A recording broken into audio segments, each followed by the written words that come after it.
শিক্ষক নিয়োগ মামলায় ফের কাঠগড়ায় স্কুল সার্ভিস কমিশন। এবার সরাসরি প্রশ্নের মুখে কমিশনের ভূমিকা। বৃহস্পতিবার কলকাতা হাইকোর্টের বিচারপতি সৌমেন সেন স্পষ্ট ভাষায় প্রশ্ন ছুড়ে দেন, দাগী অযোগ্য প্রার্থীদের জন্য এত সহানুভূতি কেন এসএসসির? বিচারপতির এই মন্তব্যে চাঞ্চল্য ছড়িয়েছে আদালত চত্বরে। শুনানিতে বিচারপতি বলেন, এসএসসি যেন অযোগ্য প্রার্থীদের মুখপাত্র হয়ে উঠেছে। এই আচরণ কাম্য নয়। যাদের নাম আগেই বাতিল হয়েছে দুর্নীতির অভিযোগে, তাদের পক্ষে দাঁড়িয়ে কী বার্তা দিতে চাইছে কমিশন? আদালতের পর্যবেক্ষণ, আগে যাদের সুপারিশ বাতিল হয়েছে তাদের পুনর্বহালের আর্জি নিয়েই সম্প্রতি কমিশন আবার আদালতের দ্বারস্থ হয়েছে।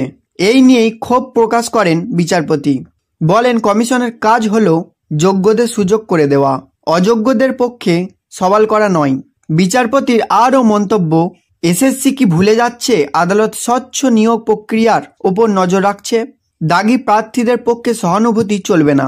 নিয়োগে দুর্নীতির অভিযোগে গত এপ্রিলে 2016 সালের আস্ত প্যানেল বাতিল করে সুপ্রিম কোর্ট ফের স্বচ্ছ নিয়োগের নির্দেশ দেওয়া হয়। ওই নিয়োগ প্রক্রিয়ায় অযোগ্যদের আবেদন জমা নিয়ে হাইকোর্টে মামলা দায়ের হয়েছিল। সেই মামলায় কলকাতা হাইকোর্ট আগেই জানিয়েছিল, চিহ্নিত অযোগ্যরা নতুন নিয়োগ প্রক্রিয়ায় আবেদন করতে পারবে না এবং যারা আবেদন করেছেন তাদেরও আবেদন বাতিল করতে হবে। নিয়োগ হবে সুপ্রিম কোর্টের নির্দেশ মেনেই।